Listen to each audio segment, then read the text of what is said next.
All right, welcome to Overtime Hockey Talk. My name is Mark Paul. Joining me, as always, is my wonderful Denim co-host, Justin Baker. I actually love the Denim, like Thanks. sexy AF. I'm a big fan. Levi's. Nice. Yeah, I love it. I remember in high school, I got this. I don't know what came over me. I think I was just a little bit before. If Yellowstone had been on when I was in high school, it might have been okay. But I was at Kohl's and I saw this dark blue. It was like a jean jacket with the dark blue pants perfectly matching. And it was just like, it was so crisp. I loved it. I was like, Mom, I have to have that. She bought it for my birthday. And I sported that thing and I thought I was so freaking cool. And some asshole first thing called me Denim Dan and ruined the whole motherfucking thing. Ruined it for me. And I wasn't confident enough to keep on going out there and getting pummeled. Dude, when I was younger, probably I think 5th grade, my mother bought my 3 sisters and I all jean jackets and had them all airbrushed on the back with something personal. My mom put Marvin the Martian on the back of mine. Oh my. That's unbelievable. Do you still have it? No, I do not. That's too bad. Your son could have sported that someday. Dude. That's the other thing is that I'm like, I wish I didn't get rid of that thing. I don't know where it went. I'm sure I was like, Mom, I don't want to see that. Denim Dan died that day. Dude, I got a couple jerseys don't fit, but I'm keeping them for him. Without a doubt. Jerseys. Yeah. All right. Welcome to the show. We're going to talk everything Stanley Cup Finals. Florida, Edmonton. Did we call it? I can't remember. We'll just say we did. We called them both in exactly 6 games. I think we both had Florida. No, I had Florida. You had New York. Yeah, and I've had New York from the get-go. I think I picked Dallas, though, to beat Edmonton. But, so did I. Yeah. But I'm not mad with the outcome. I think it's a blast to have the 2 teams that are the best 5-on-5 teams, I think, in their respective conferences.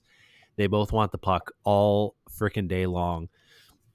And in all their series, in almost every game, they held the puck the majority of the time.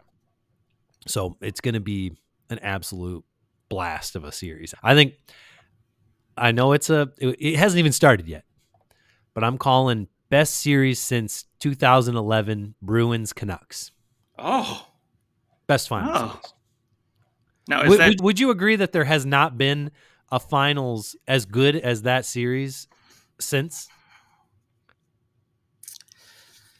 2019 is the only other time it went to 7 games, and that was Boston too. That was Boston-St. Louis. So for me, I don't need it to go 7 games, but I think, maybe Ovechkin winning the cup was just just because of him winning, right? Just that series was so phenomenal to me. But I guess in terms of, things are so close, it could go one way or the other. I might not have to disagree with you. I might be on the same page. I don't disagree that it was great to see Ovechkin win the cup. And also that was Vegas in the finals, which was really cool. Right. Like, it was definitely one of those finals where you're like, I'm absolutely watching. Because if Vegas wins the cup, that's madness. Right. And if Ovechkin wins the cup, then, which he obviously did, then we're going to see the biggest partier go ham. That was that was amazing. But I don't think that the series itself, like the games themselves, they were good. But I don't think back on that series and go, I can't remember any specific moments, but I watched every game. But I don't really remember too much as far as specific moments. I'm sure if I went back and watched some highlights, I'd go, oh, yeah, I remember that moment. But that Boston-Vancouver series, I remember plenty about individual games, and especially that game 6. What was that? Brad Marchand was sticking fingers in his mouth. Yeah. Bro, that one had me. Licking guys. I just remember when there was that huge hit. And now the names escape me, but it was like a lower, like 4th line guy on both teams where there was a huge hit in game 6 really early. And I remember I turned to somebody afterwards and I said, Vancouver just lost themselves a series. They were up 3-2 in the series. And that guy comes across, destroyed them. Like Boston was deep in the abyss at that point. Vancouver had kind of had their way with them. And after that, it was like, nope, we're definitely not letting you get away with that. And Boston absolutely pillaged the village, as it were. And Pillaged then the building. Vancouver Canucks fans pillaged Vancouver Did they ever? for a hot minute. They burned half the city down. But yes, so let's just kind of we'll walk through the different positions and we'll just compare and contrast and whatnot. Let's start with goaltending because I think like before we get into anything else, why not start at the spot where it may be the most important and maybe the most glaring difference between these two teams. Talk to me about how you're feeling about each team's goalie.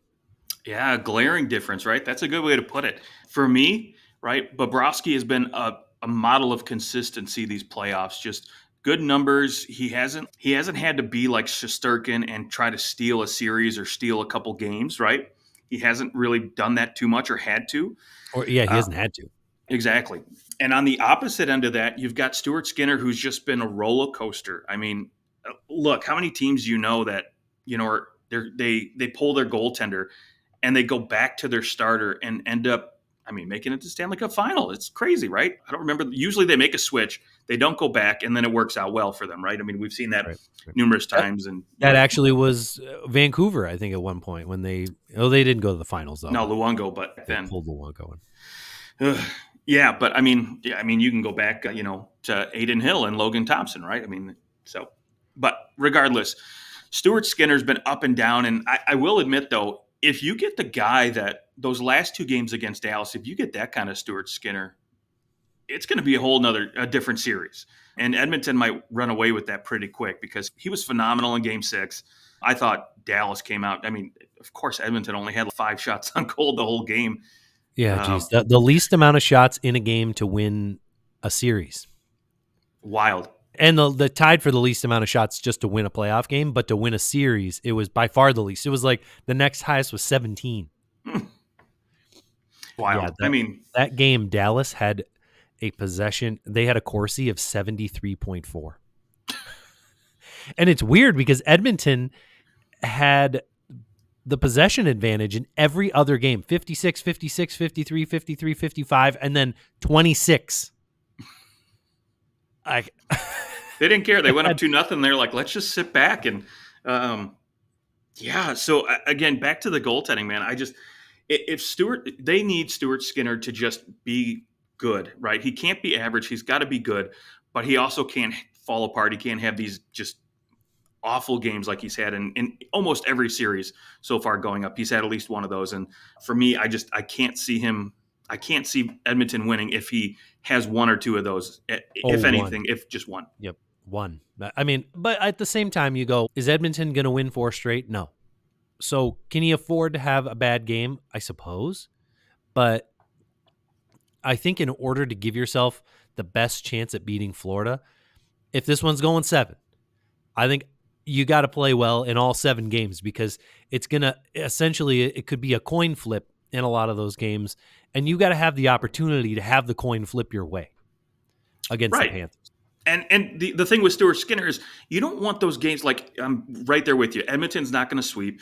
They're going to lose, a couple if, maybe 4, who knows. But anyways, he can't have a terrible loss where they lose 6-2 and you're just pointing the finger right at Stuart Skinner. That's the reason they lost. It's okay if he gives up 3 or 4, they lose because maybe they had a terrible penalty kill, even though it hasn't been terrible in forever. But it's been amazing.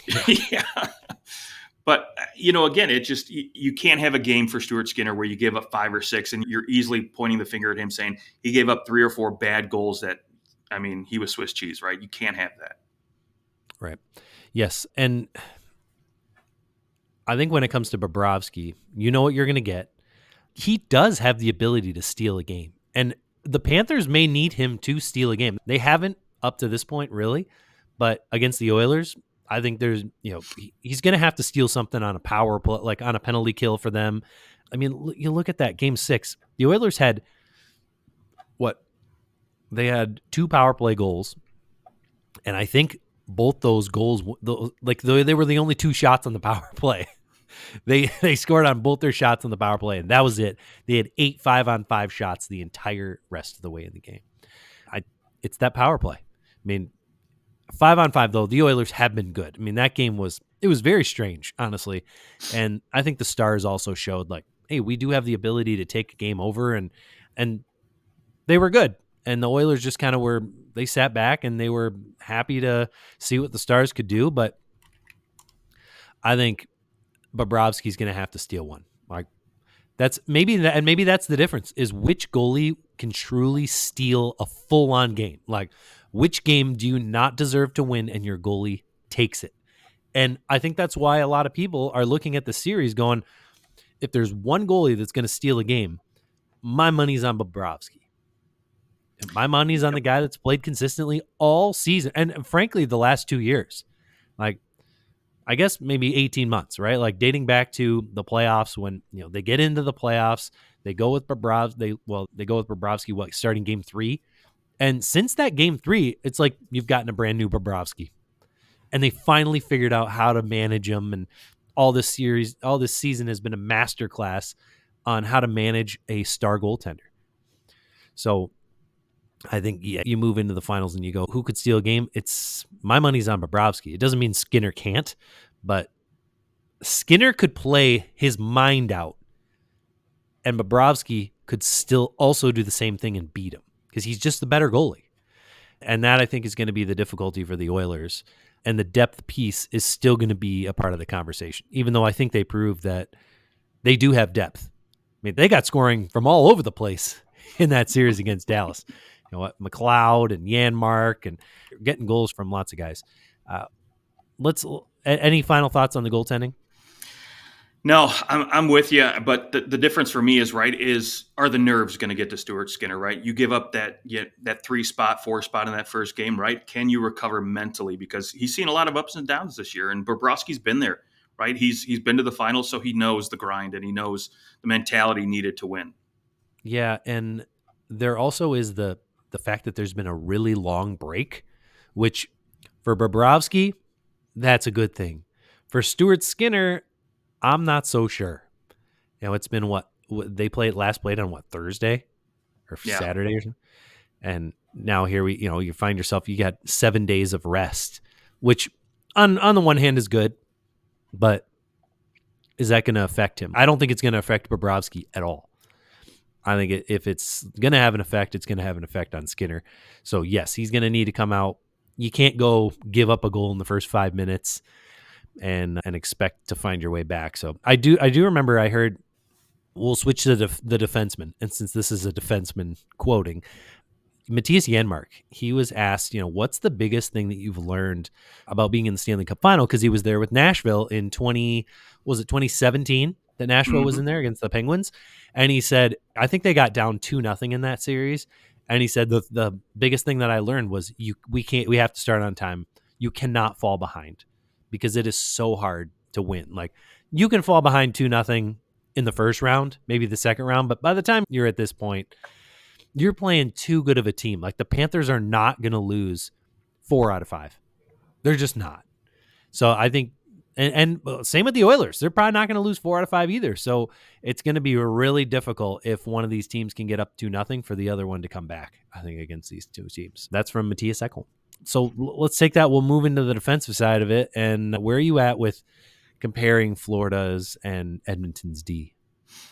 I mean, let's face it, right? The focus for Edmonton is Evan Bouchard, right? And his production offensively. And Ekholm, that pairing has been just phenomenal for them. And, on the flip side of that, right, you look at Florida, they've got a lot of marquee guys. They've got, Brandon Montour, Forsling, Glad, guys who, can play anywhere up and down the lineup. But they don't have that, that elite guy, that elite skater. That might be the difference for Edmonton. But on the flip side of that, right, you look at the depth at the defensive position. And I don't know what happened, but I remember, it was a couple weeks ago, we were all ready to castrate and burn him at the stake with, Darnell Nurse. And all of a sudden Edmonton wins a couple games and everybody just forgets about it. And this guy's not terrible anymore, or at least they swept it under the rug and no one mentions it, but he's still got that minus 10 or whatever, spot on the plus minus there. His numbers just don't look good. And I mean, he looked a little better in game 6 with that new defensive pairing with Kubalik. And, but I don't know. I worry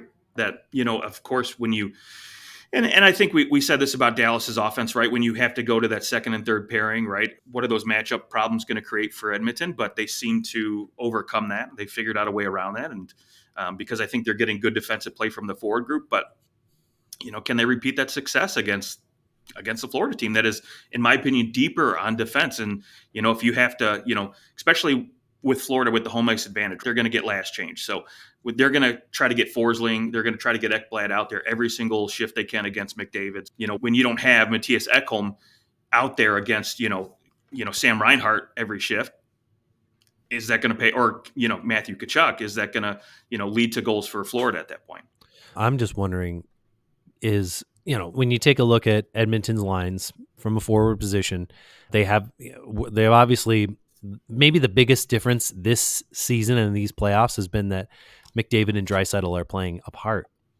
And you've got McDavid with Nugent Hopkins and Hyman, and I think that's probably the reason why they're here, because those two guys aren't playing together. And then Draisaitl's been with Kane and Adam Henrique. I mean, like we talked at the deadline, I think it was you at the deadline. You said if there was one trade that you thought could make a huge difference, it was that Adam Henrique pickup from the Ducks. And he's been fantastic. Played really well with Connor Brown, and Matthias Janmark been good on the penalty kill and has really allowed for the Oilers. Like, now Derek Ryan can play in the fourth line. And Derek Ryan's been really good between Ryan McLeod and Corey Perry. Their possession numbers are really nice, and you can rely on that fourth line, which is huge because the Panthers play all four lines as well. But I'm wondering, who do you send Matthew Tkachuk out against? I'm assuming it's going to be McDavid, but no one.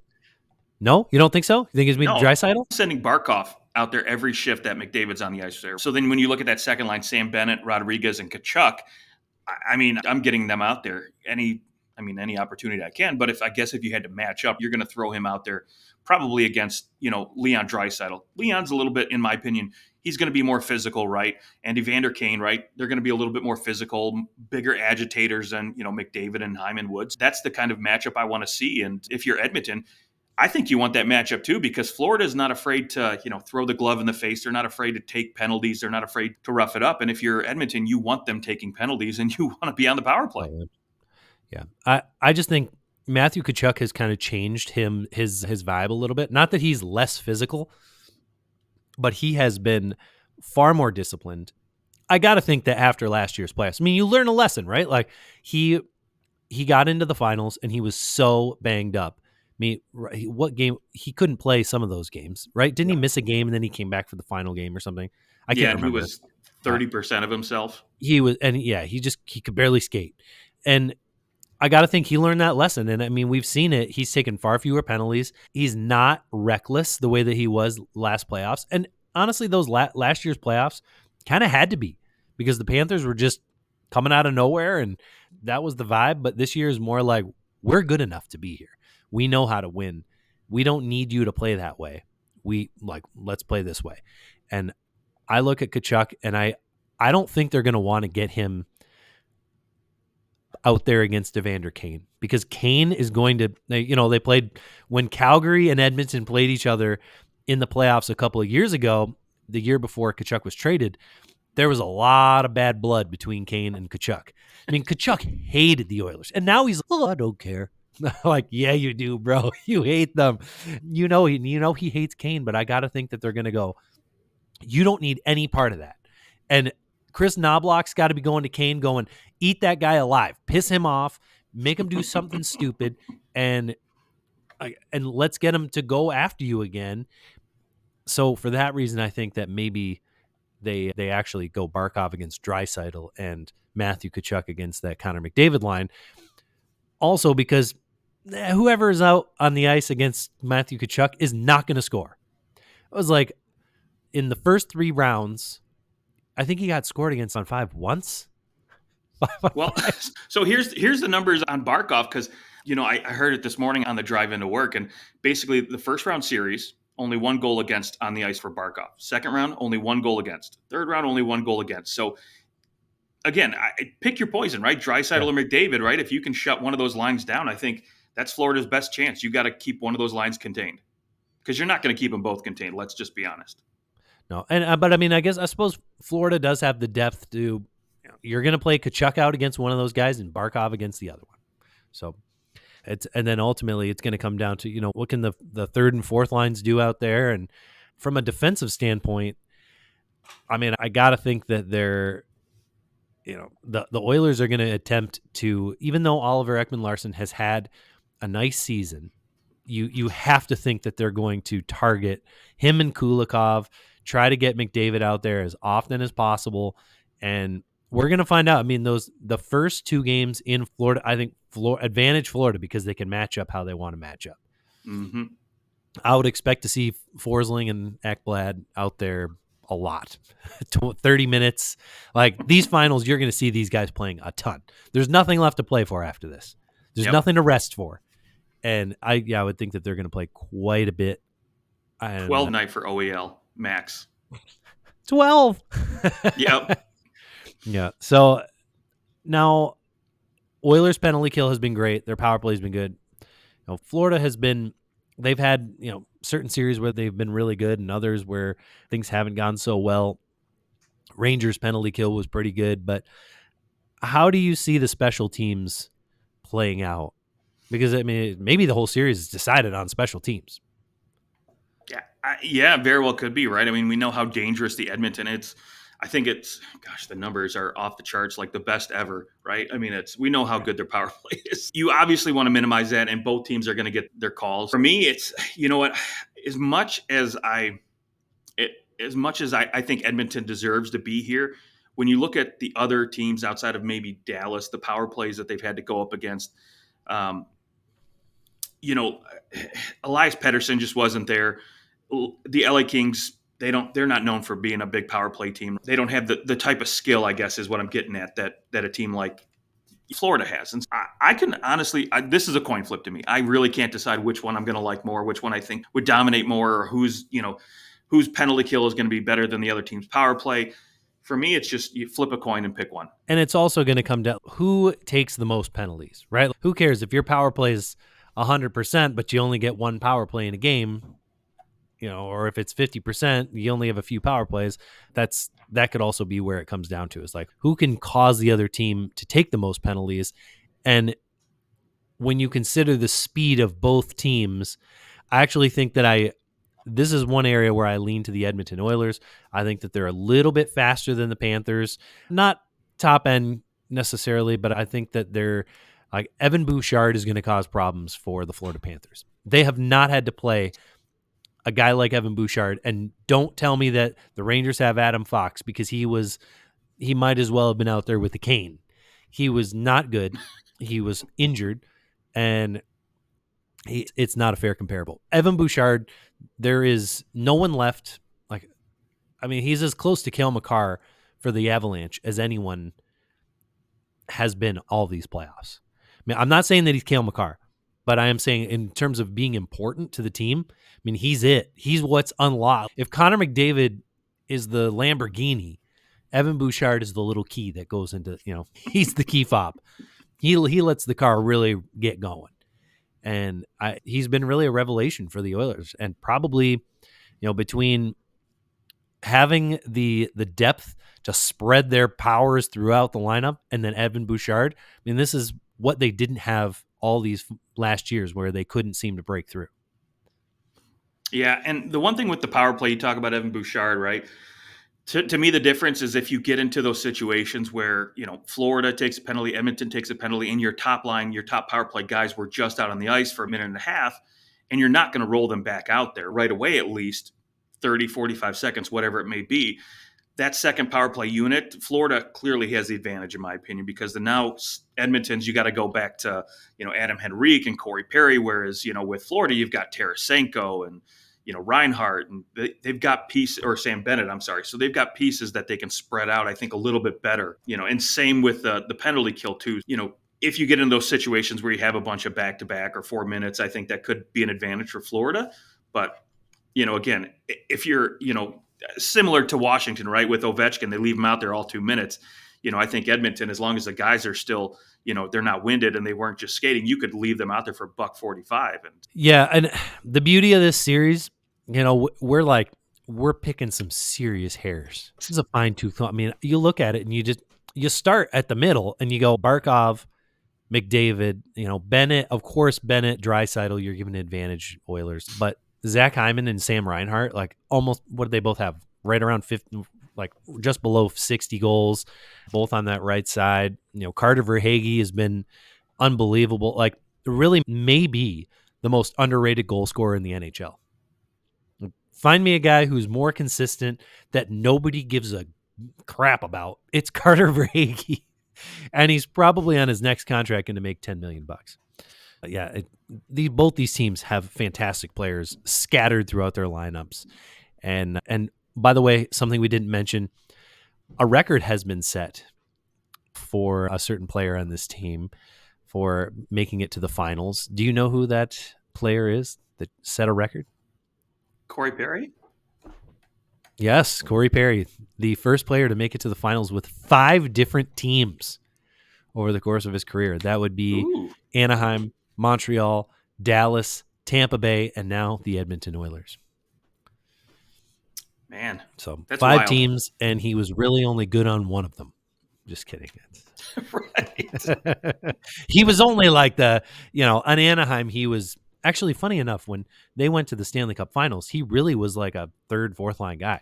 He wasn't really the centerpiece of that team yet. It was a rookie year that they went to the final? It was his first or second year. Maybe Him like and second year. Getzlaff were. Yeah. And they were Like, he relying went on super early. Rob Neuendijk and. Yep, Joe Neuendijk. Yeah. Or I'm sorry. Rob Niedermeyer. Rob Niedermeyer. Like that, there you go. Yeah. Yes. Yeah, and of course that was like Pronger and Scott Niedermeyer as well. The Niedermeyer brothers. That defense was something else. Was that Teemu Selanne? Was he there when they won the cup? I think he was. Yeah, he was. Anyways, Corey Perry just finds his way into the finals. I mean, it's especially crazy when you think he made it to the finals in 2019, 2020, 21, 20, not 22, and then 23. Wait, sorry. So he went with Anaheim, Dallas, Tampa. Did he go twice with Tampa? Just twice. He was with Montreal. He was with Montreal the first time they won the cup. Yeah. He was with Montreal, then he went to Tampa. He was there for two times. They lost the second time. And then the time that he went with Dallas, that was 2019. Right? Yeah, during the lockout. Mm-hmm. Or not the lockout, the COVID. Yeah. Oh, yeah, because 2021 was the year where they like split all the divisions up into the Canadian division. There you go. Yeah. But anyways, crazy. I mean, it's cool when like a fourth line kind of guy he's basically fourth line, third line kind of guy finds his way onto to winning. Something about him. He's the Patrick Maroon would be the other guy. Someone that just floats around. All right, let's prediction time. Give me your prediction on the Stanley Cup Finals. Who's going to win? How many games? What are we doing? Yeah, for me, when I can't make a decision, I go to goaltending, and so I'll take Florida, and I'll go 7 games. I think this is going to be a good one, like you said. I think this is, McDavid's really going to. I think he and Draisaitl are going to will Edmonton to at least win 3 games out of this series. So it'll have to go 7. All right. Yep, I'm saying 7 games too, and I'm going to say my head is saying Florida and my heart is saying Edmonton. Honestly, part of me just wants to be done with the whole like, Canada doesn't have a cup in the Gary Bettman era. I just want to be done with that. It's honestly, it's about time. It's about time that a Canadian team wins a Stanley Cup. And I read this really stupid article before we go into the rest of the news. I'm going to pull it up. It was an article that I read on The Score, which, I mean, how many of those are phenomenal anyways. It was called A Canadian Team is in the Stanley Cup Finals. So what? And it basically went on to be like, look at all the things that Canadian hockey has done. 15 Hart Trophy winners since 1993. 15 Hart Trophy winners that were Canadian, 9 World Championships, and 3 Olympic gold medals. And the vast majority of the players in the NHL are Canadian. Like 55% of the players in the league are Canadian. And it's something like the last 5 or 6 years, the team with the most Canadian players has won the cup every time. And Edmonton has the most. And Edmonton has the most. Yeah. And Hmm. Florida's not too. Actually, I think Florida has The the least out of they were the least. least out of the Final Four. I remember reading Yeah. something about that one. Yes. So I mean, and basically their argument was Canadian hockey's doing just fine despite the fact that they haven't actually won a cup in Canada, and nobody cares. There, if you're a Leafs fan, why would you want the Montreal Canadiens to win the cup just because you're Canadian? You know, they were like, if you were a Philadelphia fan, why would you want Pittsburgh to win just because they're from Pennsylvania? And I was like, there's a big difference between this in-state rivalry and a huge country where they're kind of the armpit of the United States in a way, not in terms of beauty, but like no one really takes them seriously. I mean, they need something. But their argument was it's dumb and nobody cares about it. But I really do think that people care about it. Like, I think it would mean something if a Canadian team wins the Stanley Cup. Yeah, it's funny. Sorry I that I just actually, shit on all of Canada. I am Canadian, so I can do that. yeah. So we just hired somebody who was from Calgary, and he was in Okay. here Monday. First thing I asked him, I said, "Dude, who's winning?" He's, oh, freaking hate Edmonton, but I got to root for him. I have to. So I'm like, Weird. okay, I Yeah. get it. It's maybe the only sport where that would happen. It's national pride, man. Yeah. I Something understand about it. it. Something about it. All right. Yeah. So, anyways, I guess I'm going Edmonton in 7 because I'm going the way of my heart. Okay. I wouldn't be upset about either just because one, Me yes, neither. it would be great to see Florida finally win one. I'd love to see Kachuk and Barkov get it, right? But at the same time, I think I'm worried about Edmonton future wise because when you look at the next deals for, Draisaitl and McDavid and being in a cap era, like there might not Yeah. be enough opportunities, especially with expansion, for them to add pieces and really go far in the playoffs. Yeah. So, They're not making less than Matthews. right. I think They they're should. both $15+ million players. So Could be. how And much depth can you really add? yeah, I'll say this, and I root for this every year because the team that I cheer for has never been in the finals since I've been alive. So I root for something. And I did the same thing for the Super Bowl for years. I always just said, people say, who do you want to win? And I say, I just want to see it go to overtime because it never happened. And then it finally, of course, finally did. I am rooting for game 7 overtime. Oh, The last time it happened, I think, is like 1943 or 1950 something. I believe it was the Red Wings, actually. okay. Yeah, we can look that up. But anyways, we've talked about it on the show in years past, but that's what I'm rooting for because in reality, it hasn't happened. There's hardly anybody alive that would remember seeing that because it's not like that was on TV or anything either. It would be amazing to see a Hmm. game 7 I'm overtime. with you. Let's go. Dude, Seeing that's what overtime. everybody does when they're playing street hockey. They're like, game 7 overtime. That's the dream. That's the dream. And really hardly anybody has seen it. So would love to see that happen. Good. I'm coming over to your house. Love it. Let's do it. Let's go. We are gonna do a live draft show in was it June 28th, I think. Is that the date Yeah, of I the think you're draft? right. It's like a Friday. Yes, it's June 28th. Yeah, okay. A couple of little news things that I wanted to hit on, and I totally had them up, and now I don't because I exited a window. I wanted to just get your thoughts on. I'll happily give my thoughts on Mitch Marner, but Brad Treliving has said that he has not ruled out anything when it comes to Mitch Marner camp. Has alluded to the fact that Marner wants to honor his contract and play that last year out as a Maple Leaf. Is that just posturing, or is he going to hold fast? I think that's just trying to avoid answering a question. Honestly, I mean, let's face it, right? If you're an agent or if you're a player, you're not going to come out and say, you know what, I'm looking to get out of here. I want to trade, right? Right. If you're in Mitch Marner's camp, anyways, Yeah, because if um, he stays, right. But at the same time, let's be honest, it's the Toronto media. They're going to hound him like crazy until they have a definitive answer. And so I think at some point you may hold firm and say, you know what, I'm honoring the contract. I'm playing this year out. I'm not going to help Toronto out. I'm not going to give him my list of. I'm not going to give him 4 or 5 teams to trade me to.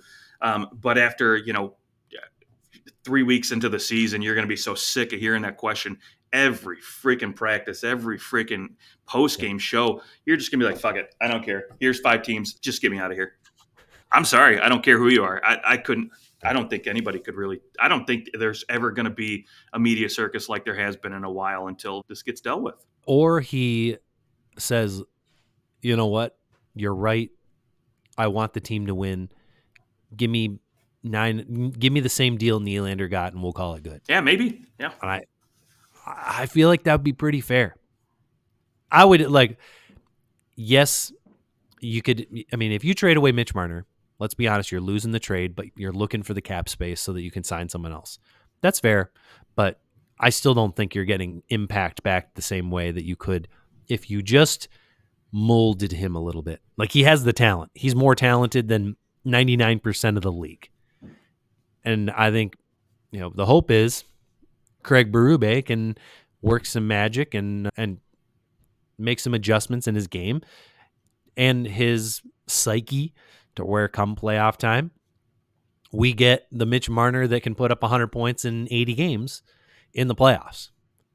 So that would be nice. That would be nice, right? Nice. But are you willing to take that risk and lose him for nothing after it's all over? Here's the thing, too. If you trade him, say you decide, you know what, I want to go out and target a goaltender, right? We want to go out and hit, Allmark, or we want to get, Jacob Markstrom. You make a move to move Marner to one of these teams and you convince him to do it. You're only clearing up $4 or $5 million in cap space anyways. And how good of a forward or a defensive player can you really bring on anyways to replace that? And I how guess much better? How much better is Allmark or, than maybe Joseph Wall could be at a cost control option, right? Are you really increasing your wins over replacement percentage? A lot better. Well, they're going to be better, but Joseph Wall might be pretty good next year. He might give you 9-10, 9-12 save percentage versus a guy like. It's more, can he stay healthy? I don't think that there's much of a question as to whether or not he can be an average to slightly above average goalie in the league, which is, that's better than Stuart Skinner. So I think you'd be happy if you got that. Speaking of goalies as well, the Devils and the Flames apparently have kicked talks back up for Markstrom. Looking for a Markstrom-Allen pairing there in New Jersey, and maybe the best goaltending tandem that they've ever had.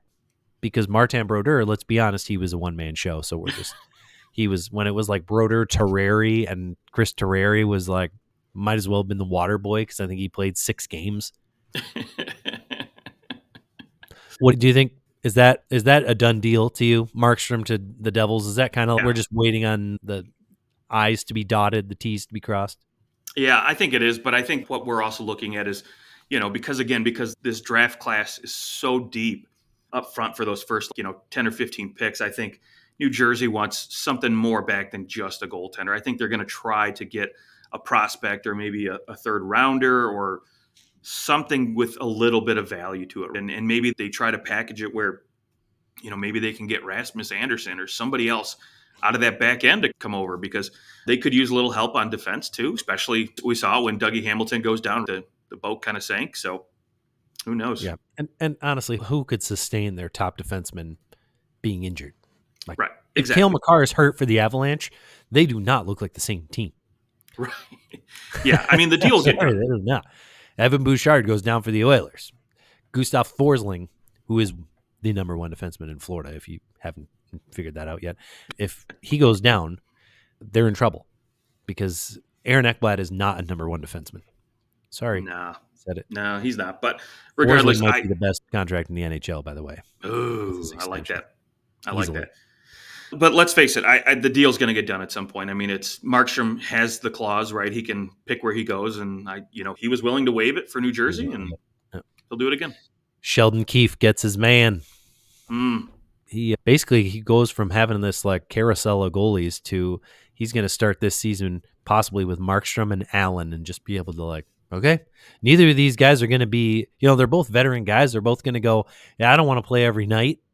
That's fine. I'll play every other night. We'll both play. He'll play 32. I'll play 50 or 45 and 37, something like that. And you probably end up playing Markstrom come playoff time, but you've got the option to go to Allen. I think it'll be, you're going to look, he's going to have a great season and he's going to go, I mean, it's because I actually have a good goalie for once. And you've got Nico Dawes and Akira Schmid in the minors. Yeah. Yeah, which you could use. Maybe that's going to be the package. Maybe Schmid is going to actually be a part of that deal. It wouldn't surprise me if one of those goalies went in a package for Markstrom. Yeah, I would think so. Going to want a goalie. Yeah, especially if you're trying to pull another piece, you want a defensive player back. I mean, I don't know who that might be. Again, Rasmus Anderson, or might be who knows, maybe a prospect, a nice little prospect. But Yeah. Yep. yeah, we'll see. Let's final thing of the show. The Utah Hockey Club is down to its final 6 names after 520,000 votes from fans. We've got 6 names, and I will read them for you. And I want you to pick your favorite and then the name you think they'll ultimately go with. Number 1, the Utah Blizzard, the Utah Hockey Club, or Utah HC, Utah Mammoth, Outlaws, Venom, or Utah Yeti. Mm. So if I had my pick, because I love the Detroit Vipers, that old IHF or IHL jersey, I would want the Venom to come back. I love it. It fits the culture out there too, so it's not anything crazy or far fetched. But ultimately, I think it's going to be the Yeti, is what I think it'll come down to. I think so too. I think it also sounds the best. Like Utah Yeti, it's got that double yig. Mm-hmm. And the Yeti is just, that's cool. And it's perfect for hockey. Yeah, Yes, Venom jersey be cool. It fits the vibe. But the Yeti is a freaking hockey monster. right. And so Perfect. here's the first one. Almost immediately, I'm surprised it's the final 6 of the Utah Blizzard. We've already got the Avalanche. What do we need another freaking snowstorm for? Very true. Very true. I wonder if the league would be like, let's not have Right. an avalanche and a blizzard within a couple 100 miles of each other. Utah Mammoth could be cool. A woolly mammoth as your jersey logo. That's kind of neat. But I'm going Yeti all the way. Yeah. Give me the Yeti. And if not, I want you to just be called the Hockey Club, because that would be hilarious if they were just Utah Hockey Club. It was like when Washington was the Washington football team. Oh Like, gosh, don't even go there. that was worse. That was just like, it just sounded It dumb. was lazy. At least the Utah like HC, you're like, that's what a lot of football, like a lot of soccer teams do that. Mm-hmm. So it kind of goes with that vibe. But I'm going Utah Yeti all the way. That's where my money would be on. And if they don't, that's a fail. A big fail, much like how only 10,000 of their 17,000 seats have full view of the ice. Did you know that? I think there's Not 77,000 tickets where it's a partial view of the ice, or it's a how. partial obstruction. I have to see these obstructions now. I have to know. I know but apparently they already have 34,000 deposits on season tickets. There's only Oh, 17,000 seats, so they're doing just fine. But some of those are going to be obstructed. I wonder if they get to choose. Do you want it obstructed or not obstructed?